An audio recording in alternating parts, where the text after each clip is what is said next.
Hoy quiero hablarte por su palabra, es el título del mensaje. ¿Puedes decir conmigo por su palabra? En Mateo capítulo 5 empieza lo que se conoce como la predicación de la palabra o la enseñanza de Jesús más larga que se encuentre en toda la Escritura. Es conocido para algunos como el Sermón del Monte. Para otros es conocido como la constitución del cristianismo. Jesús se toma 3 capítulos, capítulo 5, capítulo 6 y capítulo 7 de Mateo, para hablar sobre la cultura del reino, para enseñar los principios que gobiernan el reino de Dios. Así como cada nación tiene su constitución, que es la ley máxima de esa nación, también en el reino de Dios hay una constitución. Y Jesús la enseña ahí. Jesús enseña la expresión de los hijos del reino. Es cómo tienen que vivir los hijos del reino. Y Mateo registra en el capítulo 5, verso 1, registra que vinieron a Jesús las multitudes y entonces Jesús toma a sus discípulos y sube la montaña y a ellos les enseña los principios del reino. No le creas a Hollywood cuando Hollywood presenta de que Jesús predicó esa palabra para las multitudes. Las multitudes son aquellos que vienen a escucharlo a Jesús, a recibir algo de Jesús, son los que vienen por la mano de Dios. Y a esos Dios les enseña, les muestra su bondad y les ministra. Pero Jesús mismo le dijo a los discípulos, después de que Él empezó a enseñar por parábola, y ellos le dijeron, Señor, ¿por qué le enseñas a la gente por parábola? Jesús dijo, a ellos le enseño por parábola, pero a ustedes les dejo saber los secretos del reino. Así que si lees con cuidado Mateo capítulo 5, verso 1, vas a notar que dice que vinieron las multitudes a Jesús, pero dice que Jesús tomó a sus discípulos, subió a la montaña y ahí comenzó a enseñarle los secretos del reino. Cuando termina de ministrar esta palabra a sus discípulos, entonces desciende de la montaña con ellos. Y aquí hay otro dato más que dice que no estaban las multitudes con Jesús, que solo estaban los discípulos. Porque cuando Jesús baja de la montaña, Mateo capítulo 8, y lo puedes leer ahí en la pantalla, cuando Jesús baja de la montaña, lo sigue grandes multitudes. Jesús baja de la montaña, entonces las multitudes que lo estaban siguiendo estaban esperándolo debajo de la montaña y comienzan a seguirlo de nuevo a Jesús. Es profético las palabras de Mateo, porque primero en el capítulo 5 él dice, subió. Y entonces invitó a sus discípulos a subir. Jesús siempre está invitando a sus discípulos a un siguiente nivel. Voy a decirlo de nuevo. Siempre Jesús nos está desafiando a no conformarnos. No importa cuánta gloria hayamos vivido el minuto anterior, hay más gloria por vivir todavía. No importa cuánto hayamos experimentado de Dios el día de ayer, el día de hoy necesita una nueva unción. La unción de ayer no te sirve para los retos de hoy. Y Él siempre está llamando a sus discípulos, desafiándolo a subir. Pero aquí, cuando Mateo registra en el capítulo 8 y dice, y Jesús descendió de la montaña, nos habla también del corazón de Dios. Y también esto es profético. Porque lo que está diciendo que tú tienes un Dios que se baja a tu nivel. Y Él se pone a tu altura. Él entiende cuando estás desanimado. Él entiende cuando tienes poca fuerza. Él entiende cuando tu corazón se desgarra por una herida. Él entiende cuando tienes ganas de tirar la toalla. Él entiende cuando tú dices, estoy cansado. Él entiende cuando estás frustrado y dices, ya no quiero saber más nada. Descendió de la montaña. Y cuando Jesús desciende de la montaña, entonces dice que sale a él, al encuentro de Jesús, un leproso que se acerca y se arrodilla delante de Jesús. Aquí ves otra expresión muy importante, porque primero este leproso estuvo dispuesto a romper con las reglas impuestas. Hay veces que tienes que tener un poco de rebeldía para ver la mano de Dios moviéndose sobre tu vida. Este hombre dijo, yo no voy a seguir así. Y corrió un riesgo. Y fue donde estaba Jesús. La ley decía que él podría morir apiedrada. No se anunció, rompió la regla y corrió un riesgo. Y llegó donde estaba Jesús y se postró. El acto de postrarse de este leproso quiere decir que él lo reconocía a Jesús como Señor, como Dios. Se postró. Un judío, no importa qué tan baja sea su condición, no importa en el pozo profundo que haya caído, no importa cuánto haya fallado, no importa cuánta lepra tenga encima, un judío nunca doblaría una rodilla a algo que no fuera Dios. Así que él reconoce el señorío de Jesús. Diga conmigo, Jesús es Señor. Rey de reyes y Señor de señores es Jesús. Y este hombre lo reconoció. Y él expresa una fe que en sí mismo trae una barrera. Aun cuando tuvo esa rebeldía espiritual que trae la fe. La fe trae esa rebeldía espiritual. Aun cuando él reconocía a Jesús como Señor y estuvo dispuesto a correr riesgo, había una barrera delante de él. Y él la expresó en su palabra. Él no dijo simplemente, Jesús, sáname. Él dijo, Señor, si quieres. Me gustaría que lo leyera, por favor. Dijo en el verso 2, Señor, si quieres. Me gustaría que subrayara eso. Puedes limpiarme. Es decir, él tenía la fe que creía que no hay nada imposible para Dios. Hay gente aquí que cree que no hay nada imposible para Dios. Voy a decirlo de nuevo. Hay gente aquí que cree que no hay nada imposible para Dios. Él lo creía. Él sabía que Dios tenía el poder para ayudarlo, pero había una duda en él. La duda es, ¿querrá usar su poder y su autoridad y querrá sanarme a mí? Una duda que expresan muchas personas. Muchas personas expresan la duda de que si Dios quiere hacerlo, cuando el enemigo no puede frenar tu corazón para que creas que Dios lo puede hacer, entonces el enemigo se mueve al siguiente nivel. A ver, ¿estás aquí conmigo? Quiero enseñarte una lección de fe. Escúchalo con mucha atención. Primero, el enemigo va a tratar que tú no creas en Dios, que tú dudes de Dios. ¿Sabías que la expresión en la Biblia corazón duro significa un corazón incrédulo? No te voy a predicar de eso. Solo quiero mencionarlo ahí, al margen. Y cuando el diablo ve que tu corazón duro se empieza a ablandar y tú crees en Dios, entonces él se mueve al siguiente plano. Y el siguiente plano es, ok, voy a dejar que creas que Dios lo puede hacer todo, pero voy a hacer que dudes que lo quiera hacer por ti.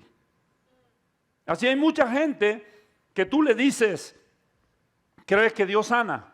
Y dice, sí, yo sé que Dios sana. Pero luego le dices, ¿crees que te va a sanar a ti? Y no sé, es que tal vez no es su voluntad. Y nos escudamos detrás de esa falsa piedad o ese falso sentido de que yo quiero agradar a Dios o hacer lo que Dios quiere o hacer la voluntad de Dios con esa palabra. Es que yo no sé si es su voluntad. El punto aquí es que nunca jamás alguien te dice en la Escritura, no hay ni un solo versículo que te diga que tú tengas que empezar a pensar por Dios. Escucha esto, aquellos que dicen, yo no sé si es la voluntad de Dios sanarme. La pregunta es, ¿cuándo Dios te dijo que pensaras por Él? Así que este hombre se presenta y dice, si quieres, puedes limpiarme. Y Jesús derriba esa barrera, pero así, de un cantazo. Primero que nada, Jesús muestra que Dios es un Dios empático, que Dios es un Dios compasivo y que Dios no tiene temor de involucrarse en tu situación. Que Él se involucra de una manera personal contigo. Porque mucha gente se lo imagina a Dios como que no, Dios está demasiado ocupado con los problemas que hay ahora de la inflación en Estados Unidos, con la guerra en Ucrania. No tiene que ser una gran situación, algo pequeño, algo tal vez que es insignificante para alguien más, pero a Dios no le preocupa si alguien más piensa que lo que a ti te aflige es insignificante. Dios ve tu corazón. Y Jesús se acercó y mostró esa empatía. Él no solo es el Dios que desciende y se pone a tu altura, sino es el Dios que se involucra de manera personal. Jesús se acercó y lo tocó. Lo tocó. Eso significa que Dios, escucha esto, no se contamina por involucrarse en nuestra vida. No importa qué tan difícil sea nuestra vida. No importa qué tan complicada sea nuestra vida. No importa que otros se alejen de ti. No importa que otros piensen que con solo compartir un espacio de aire contigo se van a contaminar. No importa que otros te menosprecien porque te vean como algo insignificante, o que otros piensen que tú ya has sido desechado por Dios y te miren como una lacra, como un parásito, o te miren como una persona que no merece el más mínimo de atención. No importa, Dios siempre se va a involucrar de manera personal contigo y te va a decir: tu situación no me asusta, tu situación no me puede afectar a mí. Y lo tocó. ¿Sabe lo que significó para este hombre sentir el contacto de la mano de Jesús? Escucha, Jesús no lo tocó para sanarlo. Digo, no lo tocó para sanarlo físicamente. A ver, ¿estás aquí conmigo? ¿Me sigues?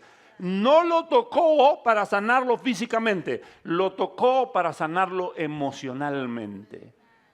A Dios no solo le importa tu sanidad física, le importa tu sanidad emocional y le importa tu sanidad psicológica y también tu sanidad espiritual.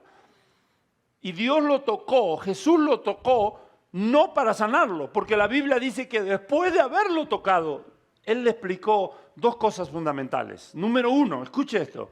Derribó la barrera de que si Dios quiere. Escucha, todos aquellos que están diciendo: bueno, es que yo no sé si Dios quiere sanarme. Jesús derribó de una vez por todas ese argumento diabólico. Te lo voy a decir de nuevo. Jesús derribó por tierra ese argumento diabólico. Es que yo no sé si Dios quiere hacerlo. Jesús se acercó, lo tocó y dijo: sí quiero. ¿Cuántos pueden ver un sí de Dios allí? Vamos, levanta tu mano al cielo. ¿Cuántos pueden ver un sí de Dios allí? ¿Lo puedes ver? Ahí donde estás, Padre, yo creo ahora. Cierra tus ojos. Yo creo, Dios, que hay un sí de Dios para esas manos levantadas. Yo creo que hay un sí de Dios para ti esta mañana. Yo creo que hay un sí del cielo para ti en esta mañana. Sí quiero, dijo Jesús. Y entonces dice que el hombre fue automáticamente sano en aquel momento. ¿Cuántos dan un fuerte aplauso al Señor? Jesús le da la orden de que vaya, se muestre al sacerdote, que cumpla con las leyes naturales, el orden natural de la vida. Dios siempre te va a llevar. Dios no es un Dios de anarquía, Dios es un Dios de orden. ¿Cuántos saben que Dios es un Dios de autoridad? Jesús, respetando la autoridad, le dice: ve y muéstrate al sacerdote para que él te examine, porque era el sacerdote el encargado de examinar si él había sido realmente limpio de la lepra y autorizarlo a que volviera a su vida normal. Jesús tenía toda la autoridad para decirle: ¿sabes qué? Sigue tu vida normal. Y él mismo le pudiera haber quitado las cadenas, los grilletes, pero él dijo: ve, porque Dios es un Dios que trabaja en autoridad y establece su mover en autoridad.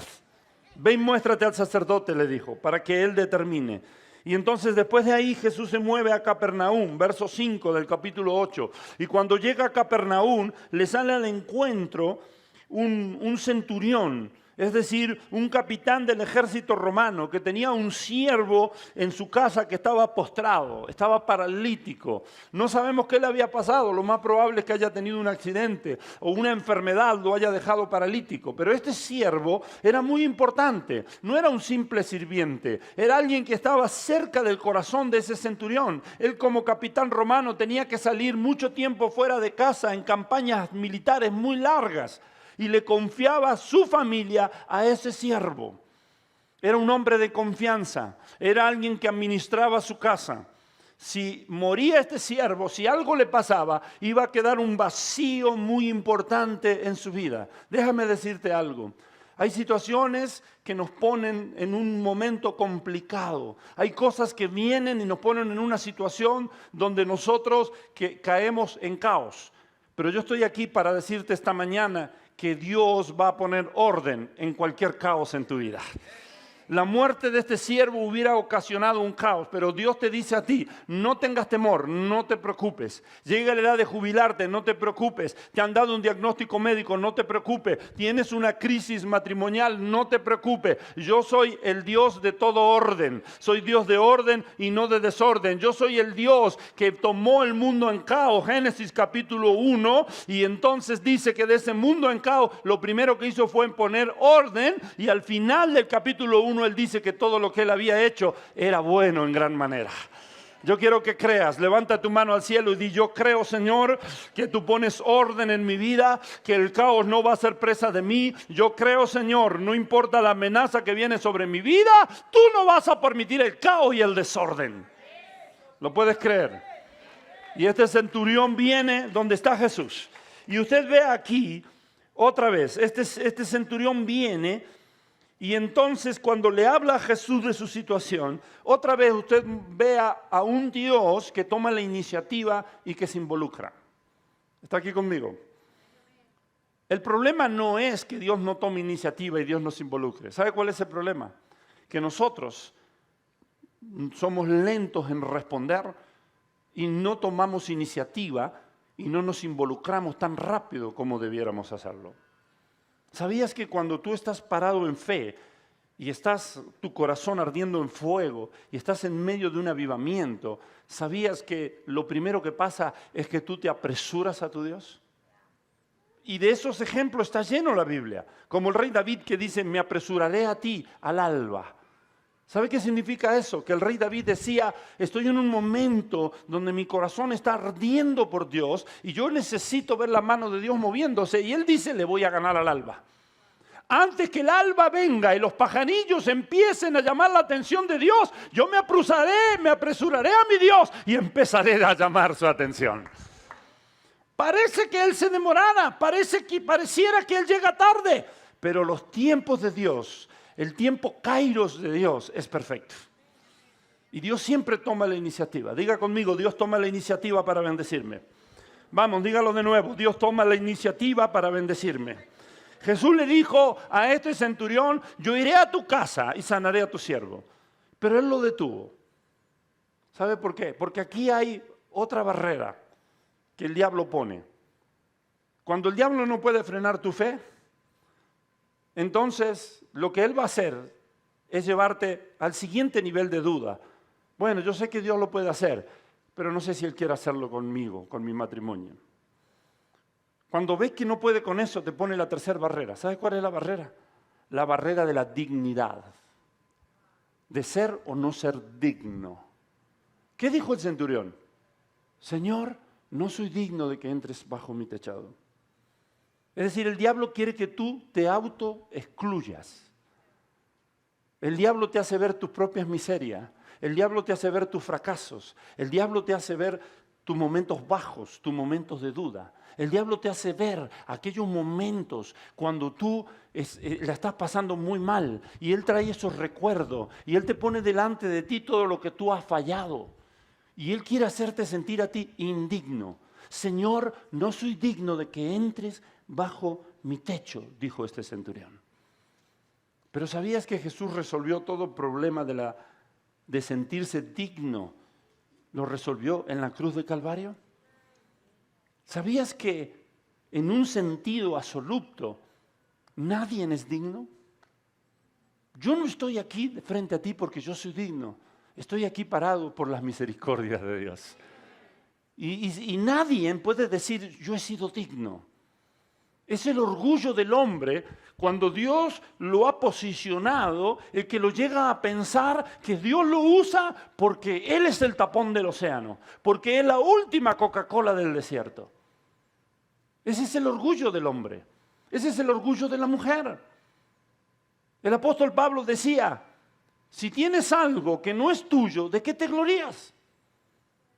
Yo estoy predicando, pero no porque la oratoria sea innata a mí mismo, no porque yo tenga una unción, nací con ella, no porque yo sea más especial que cualquier otro. Déjame decirte algo, si tenemos cualquier cosa de parte de Dios, no tenemos por qué distinguirnos o creernos especial, porque ahora lo vas a ver, Dios tiene tesoro en vasos de barro. Dios esconde cosas preciosas en cosas que por fuera tienen apariencia de no ser muy agradable, de no ser muy atractivas. El sábado aprendíamos el sábado aprendíamos en Instituto Río cómo era el tabernáculo. ¿Sabía que el tabernáculo del desierto era feo por fuera? Que no tenía nada atractivo. El tabernáculo tenía unas cortinas así, muy puestas, muy sencillas, desabridas. Y luego estaba el edificio principal adentro del tabernáculo, como parte de él, donde estaba el lugar santo y el lugar santísimo en un mismo edificio. Y ese edificio era de madera rústica por fuera y arriba tenía una tea que era de un cuero rústico que se veía feo. Ni siquiera era cuero curtido, cuero tratado, que se veía, wow, qué belleza, es de piel, wow, es de piel. Jean Cartier, no. Era cuero rústico, se veía feo por fuera, pero adentro estaba el tesoro. Adentro estaba el candelabro. Adentro estaba la mesa de la presencia, adentro estaba el incenciario, adentro, ahí estaba el arca del pacto de oro con los querubines que cubrían y la presencia de Dios que salía del arca. Así es Dios. Dios toma cosas preciosas y las esconde en vasos de barro, en cosas sin apariencia, en cosas que tienen un sentido de nada atractivo por fuera. Ese es Dios.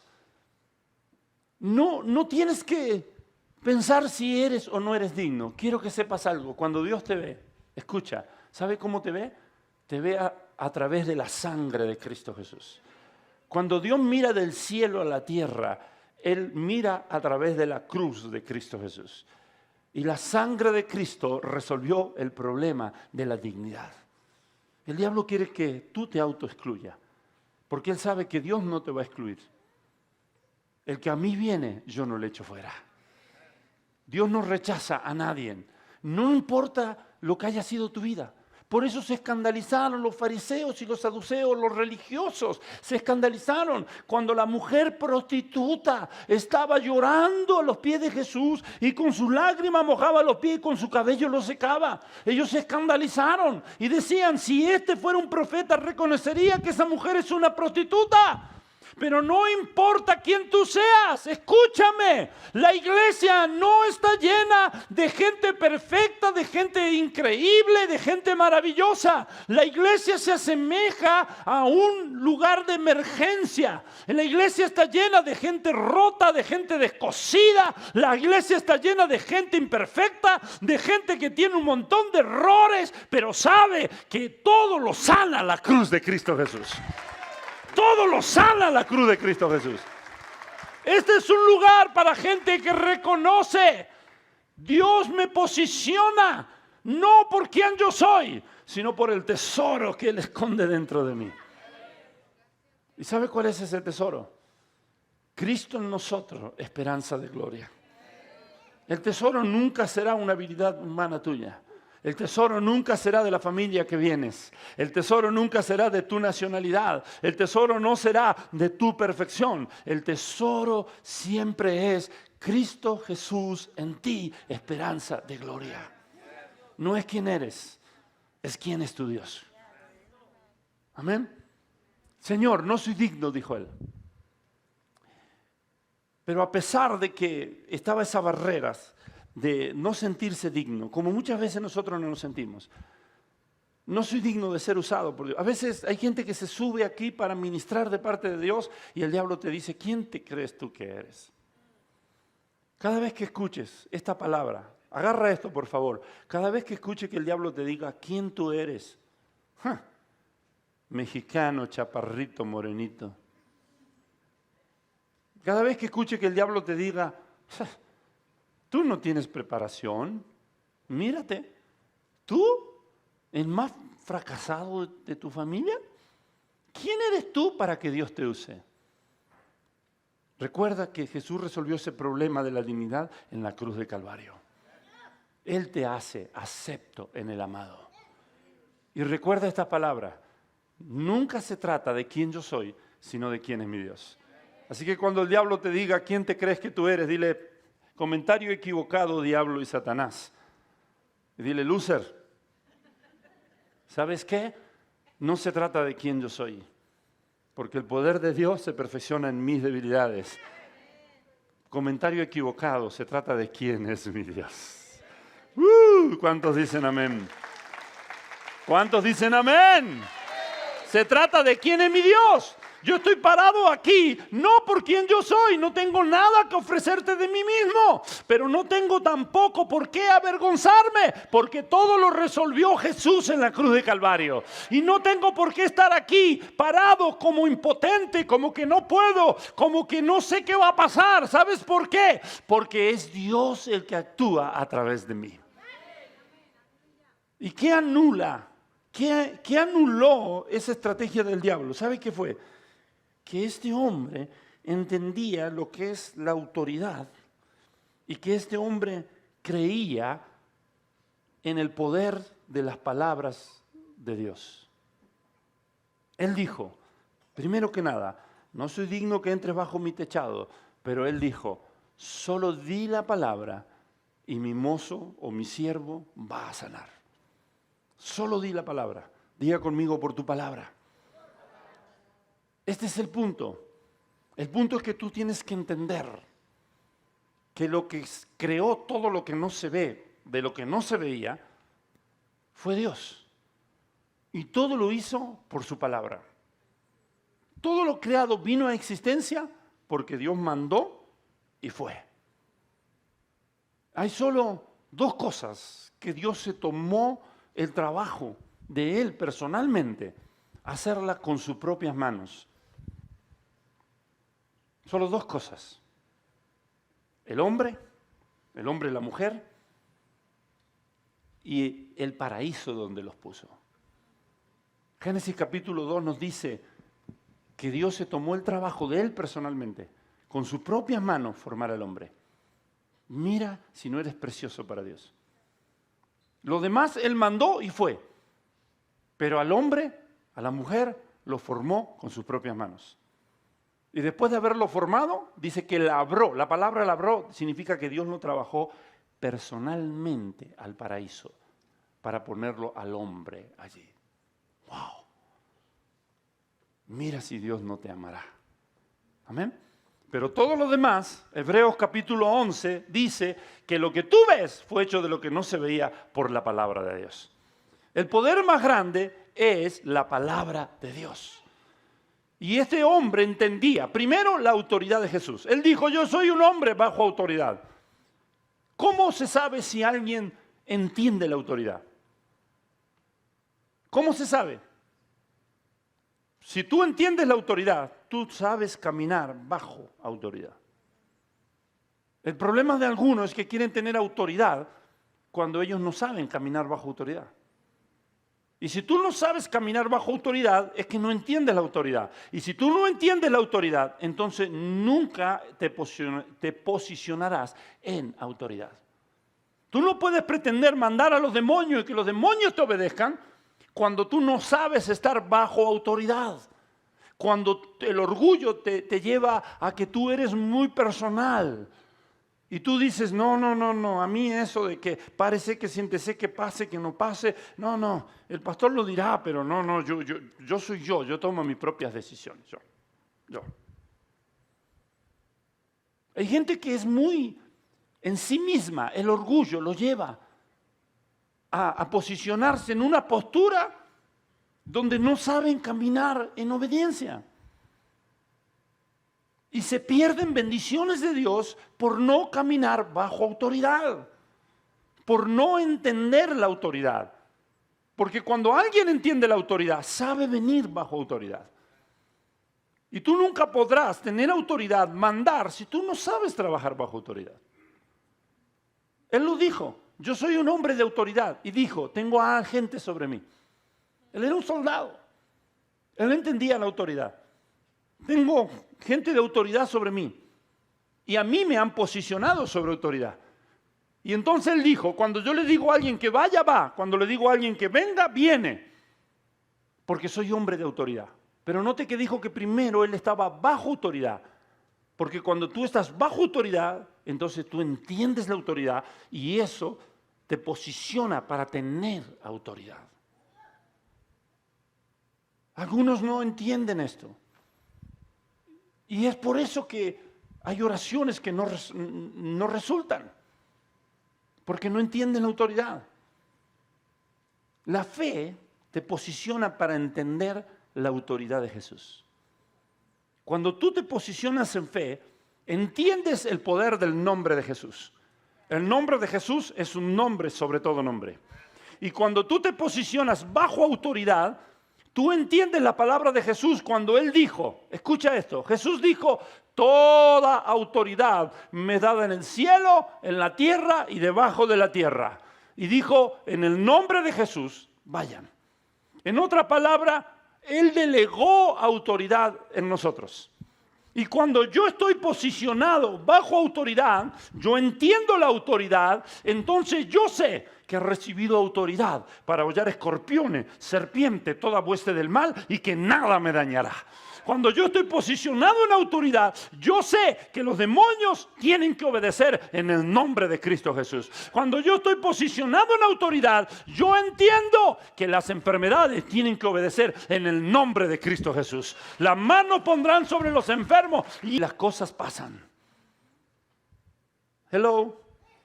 No hay nada que se resista a la autoridad de Jesús. Y cuando tú lo entiendes, que su palabra tiene poder. Tú entiendes, solo di la palabra, Señor. Escucha esto. Ni siquiera necesitas ver que físicamente pasa algo. Ni siquiera necesitas algo, una presencia física.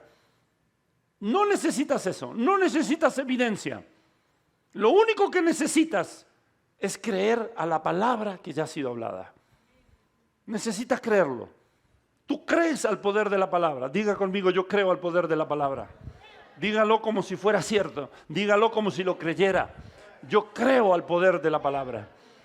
¿Eso sabe qué significa? Que tú te paras en las promesas de Dios. Que lo que Dios dijo, tú lo crees. Y eso es más que suficiente. Él lo dijo. Jesús dijo que en sus heridas fuimos sanados. ¿Cuántos dicen amén? Él dijo, escucha esto, que si creíamos en Él, si creíamos en el Hijo, seríamos verdaderamente libres. ¿Cuántos dicen amén?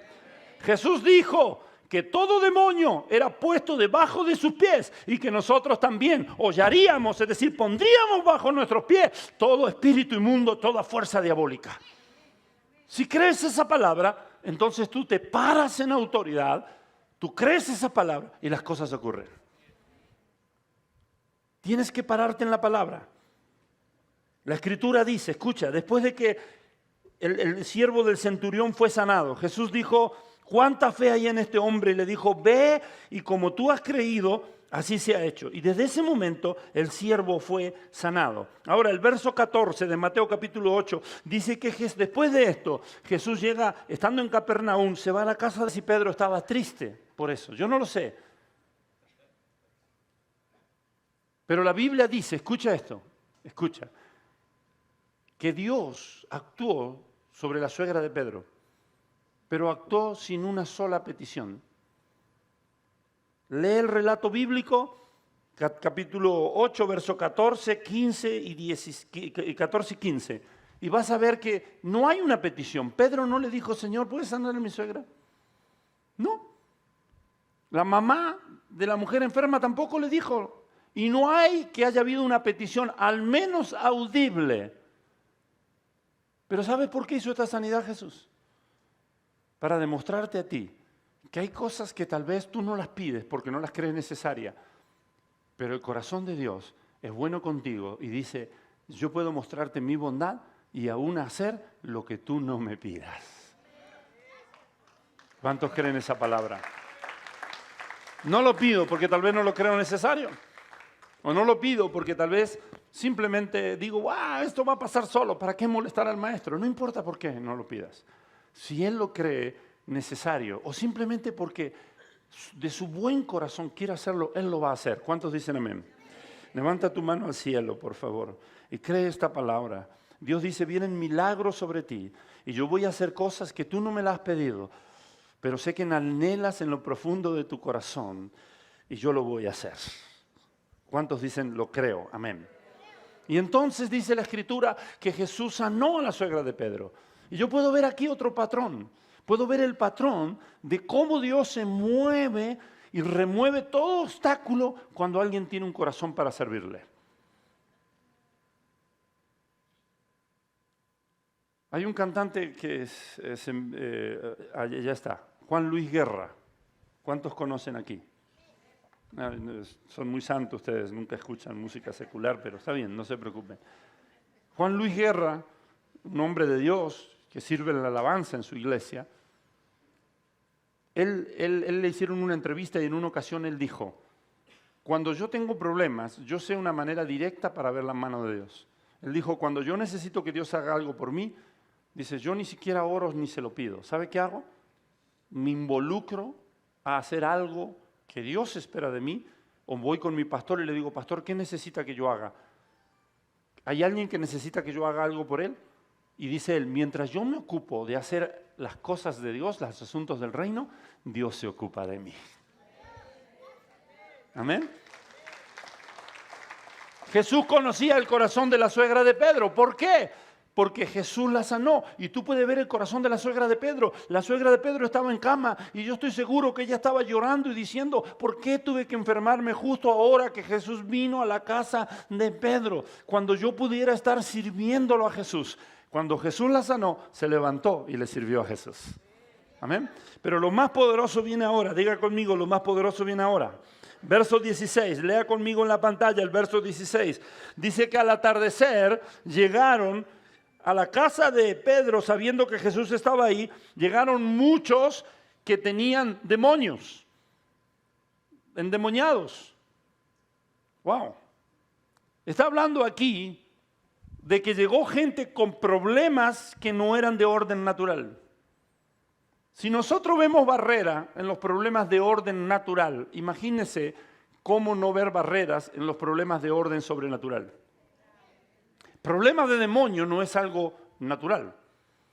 Hay matrimonios que tienen problemas relacionales, problemas de no saber cómo resolver los conflictos o no saben cómo funcionar bien dentro del matrimonio. Esos son problemas de orden natural y muchas veces un buen consejo, una terapia puede ayudar. Pero ¿qué pasa cuando el problema es algo sobrenatural? ¿Qué pasa cuando el problema no es un resfrío, no es ni siquiera una enfermedad que puede ser grave, pero de orden natural? Escucha, lo que es de orden natural, de alguna manera el hombre a veces, la mayoría de las veces, a veces y en algunas ocasiones, pocas veces, el hombre puede resolverlo. Hay muchas cosas de orden natural que la ciencia lo puede resolver. Hay muchas cosas de orden natural que nosotros tenemos herramientas para que se resuelvan. Pero cuando te encuentran con problemas sobrenaturales, ahí se nos acabaron todos los recursos. ¿Estás aquí conmigo? Y hay personas que no saben que el problema es que están peleando con una maldición. Ahora quiero que lea el verso 16. ¿Qué hizo Jesús con todos los endemoniados que vinieron a él? Y eran muchos. Dice que llegaron muchos. Diga conmigo muchos. Diga conmigo de vuelta muchos. Aunque muchas sean las aflicciones del justo, de todas ellas le librará el Señor. ¡Oh! Aunque un ejército acampe contra mí, yo confiaré que Dios levantará bandera por mí y Él eliminará a todos mis enemigos. ¿Cuántos dicen amén? Diga conmigo, aunque muchos sean mis adversarios. Vamos, dígalo, aunque muchos sean mis adversarios, Dios me dará victoria. Dice que aunque eran muchos, escuche, y mire aquí la comparación, muchos. Y dice que con una sola palabra expulsó a los demonios y encima de yapa, de gratis, como un efecto colateral, sanó a todos los enfermos. Muchos, una sola palabra. ¿Sabe por qué está en ese orden? Porque te está hablando del poder de la palabra. Diga conmigo el poder de la palabra. Muchos, una sola palabra. Una sola palabra de Dios puede mucho más que cualquiera de todas tus dificultades. Tengo dificultades a montones. Hay dificultad por todo lado. Pastor, usted no sabe, mi vida es un caos. Vino una y se vinieron todas juntas. Estoy pasando un momento donde una cosa viene detrás de otra. Ya estoy como Egipto, lleno de plagas. No importa cómo se encuentre tu vida, no importa si son muchas las cosas, una sola palabra trae sanidad. Vamos, créalo, créalo, créalo. Una sola palabra trae sanidad. Diga conmigo, lo creo, Dios. Ahora, quiero que vayas conmigo, por favor. Si los músicos me ayudan a ir pasando. La semana que viene tengo que volver sobre esto. Pero en Mateo capítulo 4, verso 4, te explica que una sola palabra, es decir, el que por su palabra, diga conmigo otra vez, por su palabra, que tú puedes creer a la palabra de Dios, tiene que ver con el escrito está y tiene que ver con toda palabra que sale de la boca de Dios. El escrito está, es lo que Dios habló, son las promesas de Dios que están aquí. Y Mateo capítulo 4, verso 4, dice, Jesús respondió, escrito está, diga conmigo, escrito está. Lo que está escrito aquí es palabra de Dios. Hello, ¿está aquí conmigo? Aquí está lo que Dios hizo ayer. ¿Y sabe qué significa eso? Que si lo hizo ayer, lo puede hacer hoy y lo puede hacer mañana. Hello, ¿está aquí conmigo? Si Dios aquí dice que levantó a un muerto, hoy puede levantar muertos. Si aquí dice que Dios sanó enfermo, hoy puede sanar enfermo. Si aquí dice que Dios le aplastó la cabeza al diablo y Satanás, hoy le puede aplastar la cabeza al diablo y Satanás. Si Dios lo hizo ayer, lo puede hacer hoy. Si Dios lo hizo en las páginas de la Biblia por alguien, también lo puede hacer por ti. Escrito está. Pero no solo el poder de la palabra tiene que ver con el escrito está. Tiene que ver con toda palabra que sale de la boca de Dios. Toda palabra que sale de la boca de Dios. Y esto significa que no solo tú tienes que pararte a creer, Señor, está en tu palabra, yo lo creo. Señor, aquí hay una promesa y yo me paro en esa promesa, Señor, yo la creo. No solo eso, sino que también tienes el soplo de Dios que se mueve en el escrito está y te da la palabra que sale de la boca de Dios. ¿Qué es la palabra que sale de la boca de Dios? Escucha esto. Es cuando sobre la revelación viene iluminación. ¿Qué es la palabra que sale de la boca de Dios? Es que cuando viene la iluminación sobre la revelación, entonces surge una palabra que es específica para ti, para tu situación y para el momento que estás viviendo. Esa es la palabra que sale de la boca de Dios. Es cuando el soplo del Espíritu viene sobre el escrito está, y ahora el escrito está, tiene una palabra relevante, actual para ti.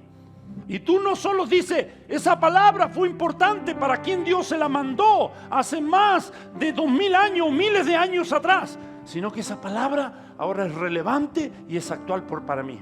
Porque el soplo del Espíritu está haciendo que esa palabra cobre vida y me hable algo a mí directamente. A mí hoy me habla algo directamente. Es por eso que es tan importante de que tú entiendas que no solo tiene que ver con el escrito está, sino con la palabra que sale de la boca de Dios. Y eso tiene que ver con lo que tú eres capaz de creer y proclamar, y tiene que ver con lo que tú eres capaz de profetizar.